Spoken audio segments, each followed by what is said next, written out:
On the tiny, isolated Swedish island of Okno, life in 1876 was dictated by the seasons and the sea.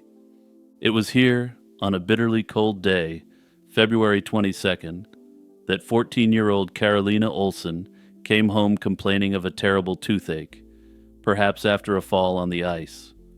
Her mother, a fisherman's wife with 5 sons and 1 daughter, did what any parent of her time and station might do. She put her child to bed, hoping sleep would be the cure. But Carolina Olsen didn't wake up the next morning. In fact, she wouldn't truly open her eyes to the world again for 32 years. Carolina was the only daughter in a poor fishing family, and she had only just begun attending school a few months before she fell ill. In the isolated, pre-modern world of Okno, misfortune was often understood through a lens of superstition. When Carolina wouldn't wake, her family, unable to afford a doctor, turned to a more ancient explanation. A witch did it. This initial interpretation was critical. By framing the event as supernatural, the family inadvertently removed it from the realm of conventional medicine. This set the stage for a long, quiet vigil. The problem wasn't seen as a sickness to be cured by a physician, but as a curse to be endured. This mindset may have created the very psychological state needed for such an unprecedented condition to take root. In short, it may have primed both Carolina and her family to accept her long and inexplicable state of being. For the next 3 decades, Carolina lay in her bed, a living mystery. Her devoted mother took on the role of sole caregiver, painstakingly keeping her daughter alive by force-feeding her 2 glasses of milk and sugar water each day. The legend that grew around the sleeper of Ono was fueled by bizarre, seemingly impossible details. Her hair, fingernails, and toenails reportedly never grew. She didn't seem to lose weight for decades, surviving on a diet that should have led to severe malnutrition. Eventually, concerned neighbors pooled their money to bring a doctor to the island. He could do nothing and diagnosed her as being in a coma. However, this doctor noted that there was something highly unusual about her case, but that it was beyond his ability. Years later, in 1892, she was hospitalized in the town of Oskarshamn. The medical establishment, faced with a case that defied all known categories, responded with the blunt instruments of their time. They subjected her to electroconvulsive therapy, a brutal treatment that yielded no results. Stumped, they assigned her a diagnosis of dementia paralytica, a severe neuropsychiatric disorder caused by late-stage syphilis, for which there was absolutely no evidence. But ultimately, the simple fairy tale of a sleeping girl begins to unravel under closer inspection. There were signs, whispers of consciousness that pierced the 32-year silence. Carolina wasn't entirely detached from the world. When her mother died in 1905, and again when one of her brothers passed in 1907, she was heard crying hysterically. The death of her mother after 29 years of ceaseless care was the event that ultimately broke the spell. Her mother had been the architect and gatekeeper of Carolina's secluded world. With her gone, the system she had maintained began to slowly collapse. A maid was hired to take over, and this new objective observer started noticing things the family had either missed or accepted as part of the mystery. The maid reported that candy would sometimes go missing, or that objects in Carolina's room would be mysteriously moved. The family's own accounts, when pressed later, revealed more cracks. Her father admitted that on rare occasions he'd seen her crawling on the floor, or heard her cry out to Jesus before quickly pulling the covers back over her head. Honestly, that just makes the whole story all the more disturbing in my eyes. Even more telling, after her mother's death, Carolina's physical health began to genuinely decline. For the first time, she became visibly emaciated. This strongly suggests that her mother's care had involved more than the milk and sugar. She had likely been providing secret, substantial nourishment, propping up the fragile fiction of this so-called hibernation.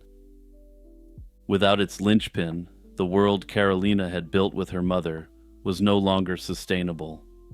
Reality, in the form of starvation, was beginning to intrude. On the morning of April 3rd, 1908, the fiction shattered completely. The maid entered the room to find Carolina on the floor, staggering and crying.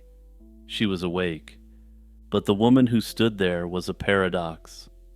At 46 years old, she was thin and pale, yet observers claimed she looked no older than 25. When her surviving brothers, now grown men, rushed to her side, she didn't recognize them, remembering only the little boys she had left behind. Her first words were a question about where her mother was, and she claimed she had no memory of the 32 years that had passed, and that for her, it was still 1876. 2 years after she awoke, a psychiatrist from Stockholm visited Okno, determined to solve the puzzle. He was the first to apply a modern psychological lens to the case, and his conclusions remain the most plausible explanation. He dismissed the idea of hibernation as a biological fantasy, as no human could survive for so long under those conditions. Instead, he proposed that Carolina had suffered from a prolonged psychosis, or a deep dissociative state, likely triggered by an unknown but severe event. He believed she had been conscious the entire time, and that her mother had been a key enabler, a co-conspirator in her daughter's retreat from the world. This theory elegantly accounts for all the inconsistencies, including her stable weight while her mother was alive, and her sharp physical decline after her mother's death. The mystery of Carolina Olsen, then, is not just about one girl's mind, but about the powerful insulating dynamics of a closed family system. After waking, Carolina Olsen lived for another 42 years. She was described as happy and hardworking, living a quiet, unremarkable life on the island until she passed at 88. She had no ongoing deficiencies or conditions as a result of the time she allegedly spent asleep. She never spoke of the lost decades, taking the truth of what happened in that silent room with her to the grave. While modern medicine might point to any variety of rare conditions, her case remains too long, too consistent, and too peculiar to fit any neat diagnosis. The real mystery is perhaps not how she slept for 32 years, but what she was hiding from. The fall on the ice and the toothache were merely the sparks that lit the fuse. The original incident, the event so terrible that it made a 14-year-old girl decide to simply stop participating in life, remains forever buried. It's just after 6 on the evening of July 4th, 1928. High above the English Channel, the world is serene, viewed from the luxurious cabin of a state-of-the-art Fokker aircraft. Inside, one of the most powerful and influential men on the planet, the Belgian financier Captain Alfred Lowenstein, is wrapping up some work. He's flying from London's Croydon Airport to his home in Brussels, accompanied by his personal staff of 6. The flight is smooth, the weather perfect. At an altitude of 4,000 feet, Lowenstein excuses himself and walks to the rear of the plane to use the washroom, and the minutes start to tick by. 10 minutes pass, and his valet, Fred Baxter, grows concerned. He knocks on the door, but there's no answer, and at this point, according to the official narrative, panic starts to set in.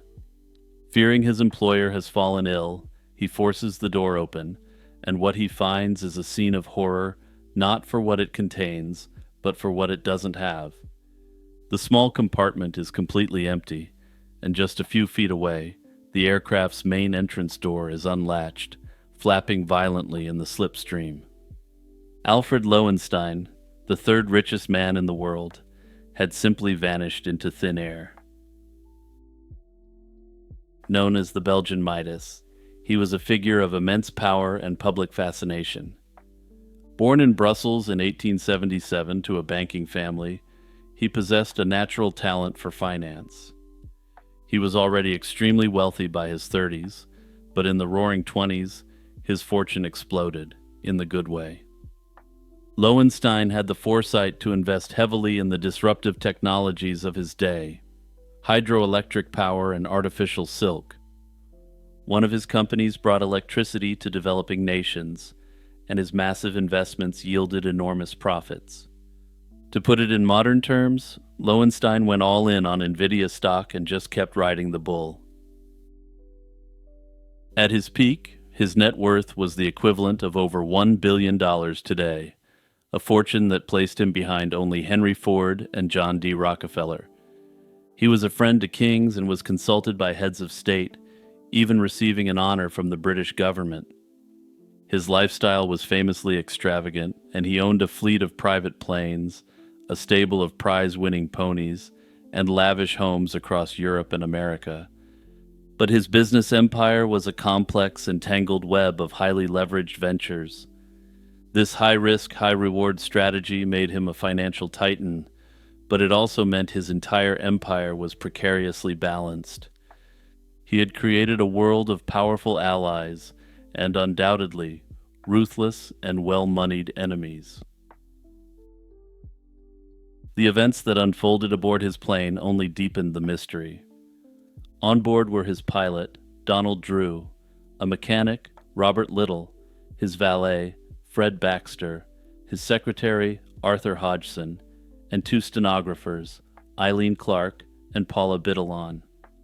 After Baxter raised the alarm, the story told by the crew was one of confusion and panic. Yet the pilot's actions were anything but straightforward. The logical response to a passenger falling from a plane would be to radio for help and land at the nearest airfield, which in this case was at Saint-Angleterre in France. Instead, Drew chose to execute a risky landing on a remote beach near Dunkirk. It was a bizarre decision, one that seemed to prioritize privacy over protocol. When the plane was discovered by a unit of French soldiers on training maneuvers, Drew was evasive before finally admitting that his billionaire passenger was missing. This strange behavior, choosing an isolated landing spot and delaying the report, immediately suggested that this was no ordinary accident.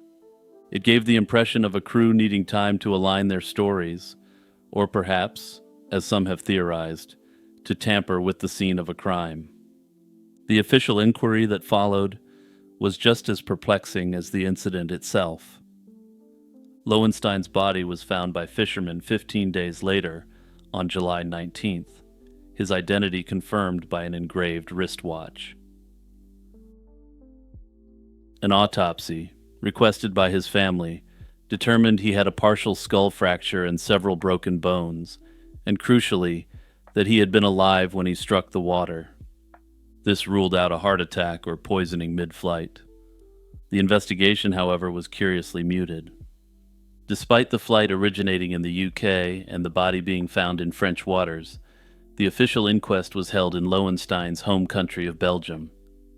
This jurisdictional choice raised a lot of eyebrows at the time, and you're about to see why, because the Brits were about to investigate and find something very weird. The Belgian inquiry largely ignored the most damning piece of physical evidence. The British Air Ministry, using Lowenstein's actual plane, conducted a test to see if a person could accidentally fall out. This wasn't part of the Lowenstein inquiry itself, but rather a separate investigation into the airworthiness and safety of this common model of passenger plane. An officer, wearing a parachute, threw his full weight against the exit door repeatedly at an altitude of 1,000 feet. It opened a mere 6 inches before the force of the slipstream slammed it shut, throwing him back inside the cabin. The ministry's conclusion was unequivocal, and they found it would have been impossible for someone to accidentally open the door and fall out. Despite this, the Belgian inquest disregarded the physics and settled on a verdict of accidental death, a ruling that conveniently allowed his massive insurance policies to be paid out. In a final unsettling chapter, Lowenstein was buried in his wife's family tomb in an unmarked grave, a funeral his widow didn't attend. With the official story so full of holes, four main theories have persisted for nearly a century. The first, accidental death, is the official verdict, but is almost entirely debunked by the British Air Ministry's door test. The second theory, that he did it himself, was immediately floated in the press, fueled by rumors that Lowenstein's complex financial empire was on the brink of collapse. Yet this theory runs into the same physical impossibility as the accident scenario. He still would have had to somehow force the door open against incredible pressure. And let's just say this financier wasn't the second coming of Augustus the Strong, the Saxon Hercules. Also, yeah, anyone who knows me in my personal life knows that I'll never miss an opportunity to throw in a good Augustus the Strong reference, but I'm getting off topic here. Back to the point, the billionaire financier could have had help from his employees to make it all look accidental, and there's actually potentially a reason for this. One factor that I need to mention here is that Alfred Lowenstein was Catholic, and had the fall been known to be his own doing, it would have impacted where he could have been buried. The third and perhaps most compelling theory is that he was eliminated by his own crew. Under this theory, he was either eliminated by politically powerful hands or even his own wife, who stood to inherit his massive fortune. This theory claims that the entire crew was complicit and that the beach landing was necessary to replace the original door, which had been completely removed and jettisoned with the body. This aligns with a fisherman's report of seeing an object resembling a parachute, perhaps the door itself, falling from the sky that evening. Ultimately, there's not enough evidence to say whether this theory is accurate or not. The final theory, that Lowenstein faked his own death to escape financial ruin, is supported by the strange burial, but largely contradicted by the discovery and autopsy of his body. I say largely here because his body was solely identified by a personal item that was found on him. Those who support this theory suspect that he could have used his patronage of hospitals and medical schools to illicitly obtain a cadaver for his great escape. My personal speculation, given how weird the circumstances are, is that he may have tried to fake his own death with the help of his crew, but failed and actually perished in the fall. In the end, the truth of what happened to Alfred Lowenstein at 4,000 feet remains elusive, lost to the winds over the English Channel. The official verdict of an accidental death seems to stand in defiance of all evidence, which indicates that he couldn't have just fallen out of the plane accidentally. Ironically, of all the theories, the only one which really makes no sense at all and doesn't match the evidence in the slightest is the official theory. In the mid-1980s, Japan was a nation at the apex of its economic power. It was a society defined by an almost futuristic blend of technological innovation, social order, and an unparalleled sense of public safety. At the heart of this modern landscape stood the humble vending machine, the Jidohan Baiki, ready to serve any stranger for the right price. And yeah, that's what I wrote while researching this segment while very sleep-deprived at 3 a.m.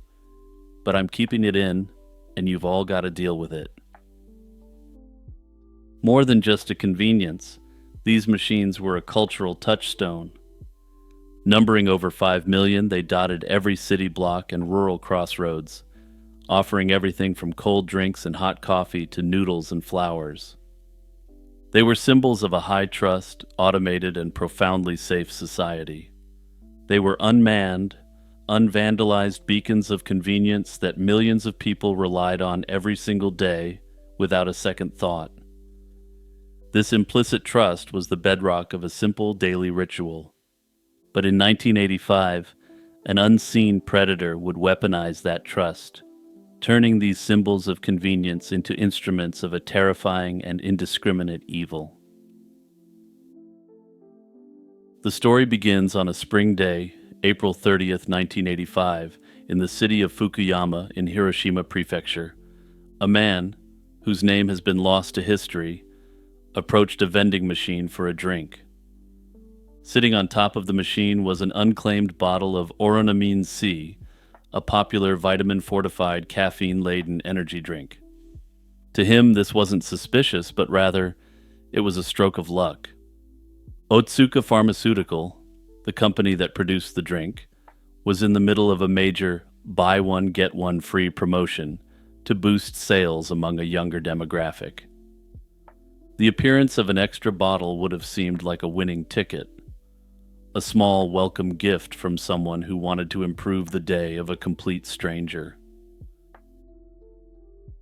And with that, the man took the bottle and drank it, expecting a boost of energy and likely feeling goodwill towards the person who left it.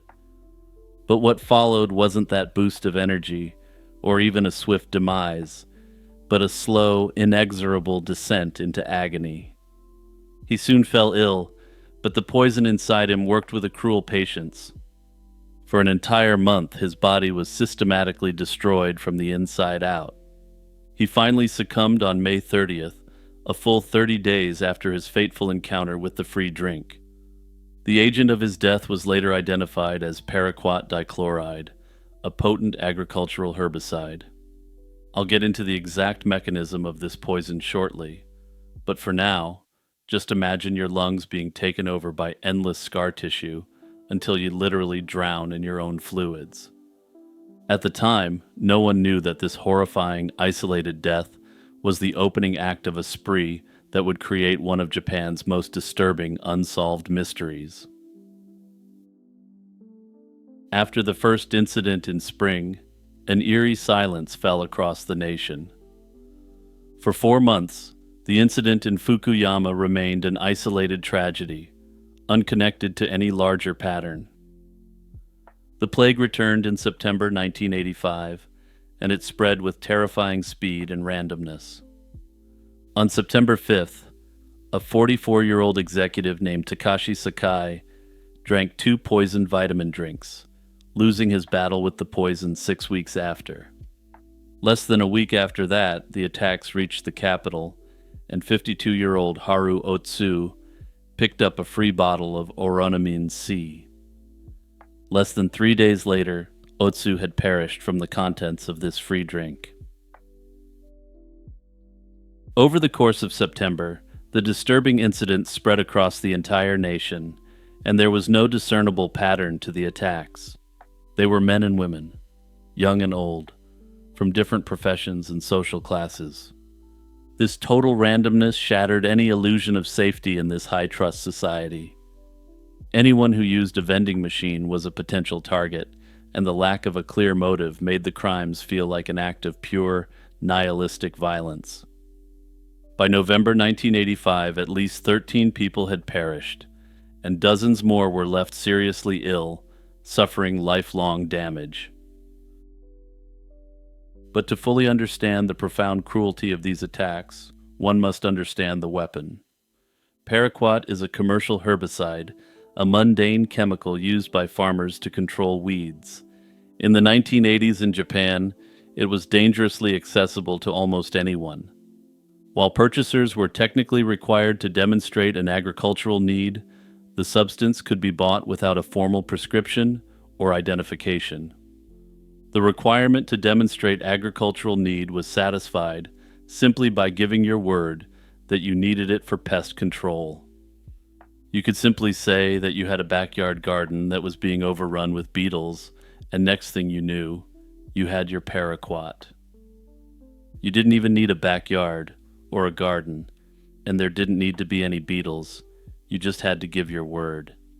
After all, in a high-trust society where everyone assumes the best of their fellow citizen, it seemed inconceivable that someone would obtain paraquat to do what the perpetrator did. Notably, the ultimate cause of death is what makes paraquat poisoning uniquely horrific. As I alluded to earlier, it brings on a condition called pulmonary fibrosis. Inside the lungs, the chemical generates an oxygen reaction that causes catastrophic cellular damage, leading to the progressive and irreversible growth of fibrous scar tissue. Paraquat poisoning hijacks the fundamental breathing mechanism and turns it against your body. The soft, pliable tissue of the lungs hardens, making it impossible to expand and contract. Victims find it increasingly difficult to breathe, as if they are slowly being suffocated. In the end, they effectively drown in their own fluids, often fully conscious of their agonizing demise. Simply put, the person who launched this assault against society didn't just want to destroy lives, the perpetrator wanted to inflict maximum suffering doing it. They also wanted to be sure that the people who did survive the poisonous assault would be permanently scarred, literally, for the rest of their lives. For the victims of the vending machine predator, and for the doctors who tried to save them, the most terrible truth was their complete helplessness.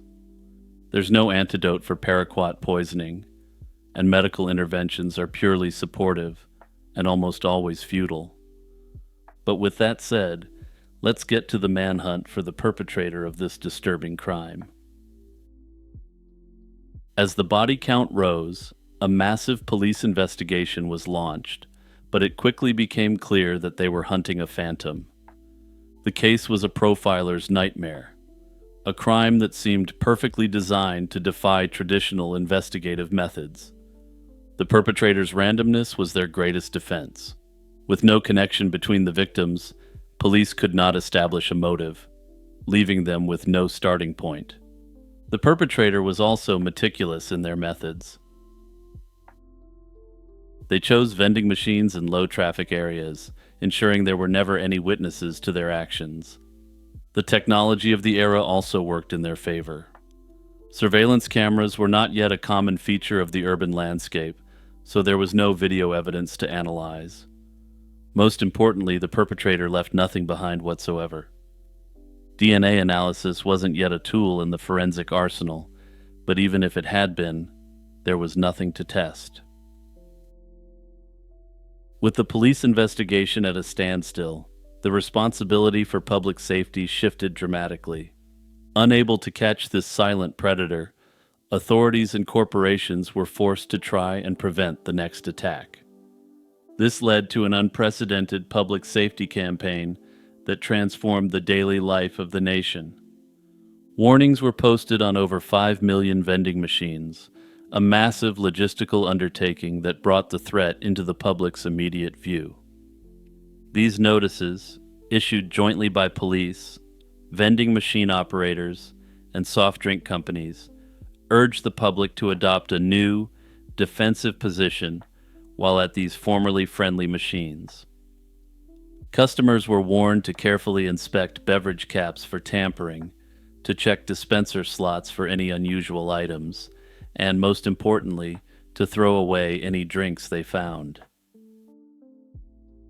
In the absence of evidence, all that remained was speculation. Criminal psychologists note that poisoners, particularly those who attack anonymously, often fit a specific profile. They tend to be cunning, methodical, and emotionally immature, driven by a deep-seated sense of inadequacy for which they compensate with a desperate need for power and control. Poisoning is the ultimate remote control crime. It allows the perpetrator to feel godlike and omnipotent without the mess of a direct confrontation. Further, the perpetrator's rage is often not directed at a specific individual, but is a nihilistic fury towards existence itself. At the time, Japanese experts offered theories that tried to place the crimes within a national context. A professor of criminal sociology in Tokyo suggested the attacks could be a twisted manifestation of the pressures of Japan's intense and work-oriented society. He speculated that for an individual living under tremendous stress, attacking others indiscriminately could become a disturbed outlet for frustration. Meanwhile, a forensic psychologist who was helping the National Police Agency with the case proposed a more chilling motive at the time. He argued that the perpetrator was likely motivated by the adrenaline rush and the sense of superiority that came from imagining the suffering of their victims. In essence, the perpetrator enjoyed a secret power they held over the lives of complete strangers. Other theories would flourish in the years after the attacks, but I'll get to those in a quick moment. The attacks stopped as suddenly as they had started in late November 1985, and with that, the Phantom vanished permanently. In 1986, in direct response to the crisis, the Japanese government took action. It severely restricted the sale of paraquat and mandated that the chemical be reformulated into a less concentrated, less toxic version, even when sold for legitimate usage. One theory surrounding the paraquat poisonings is that they were linked to Yakuza extortion. The logic behind this suspicion rests on how the attacks coincided with Japan's booming beverage industry. During this period, vending machine operators and drink manufacturers were making enormous profits. Organized crime groups had long infiltrated legitimate industries through protection rackets, forcing businesses to pay for quote-unquote safety. In this light, the poisonings may have been a demonstration aimed at beverage companies that resisted such demands. By contaminating products placed on vending machines, the culprit created widespread fear, tarnishing consumer trust, and damaging corporate reputations. The randomness of the victims would have amplified the terror, ensuring maximum pressure on the companies rather than targeting specific individuals. However, no direct evidence ever tied the Yakuza to the paraquat cases, and criminologists note that this doesn't fit the pattern of their crimes. While they're known to engage in corporate manipulation, they generally do so in a discreet way, so as not to involve the authorities. The level of attention and heat that would have been brought from engaging in a mass poisoning event is unprecedented for the Yakuza. Further, and perhaps most importantly, skeptics note that there was a total lack of demands, and no ransom note was ever issued. This suggests the crimes may have instead been the work of a lone poisoner, driven by nihilism rather than profit. However, perhaps the most disturbing theory related to this case has nothing whatsoever to do with a lone nihilist out for revenge against the world. There's the theory that the attacks may have been orchestrated by the North Korean state to inflict terror upon the Japanese populace. Now, those of you who are unfamiliar with this period in history may believe that this is a fringe conspiracy theory with no backing to it whatsoever. Well, that's where you're wrong, because during this time, North Korean agents were literally pulling up in submarines and kidnapping Japanese citizens, amongst other crimes. However, skeptics have a difficult time squaring the poison used with this theory. North Korea has access to much more powerful chemical agents that can guarantee virtually instant results. They claim that had this been a campaign by this state actor, paraquat wouldn't have been used. That said, the counterpoint to this is that North Korean sleeper agents may have simply had to work with the poisons they could obtain locally. The case of the vending machine poisoner remains completely unsolved at this point. No potential perpetrator was ever identified, and the motive remains a subject of speculation. Notably, in 2010, Japan abolished the statute of limitations for severe crimes such as this. However, the abolition of the law isn't retroactive, so even if the poisoner was caught today, they wouldn't be able to be prosecuted criminally.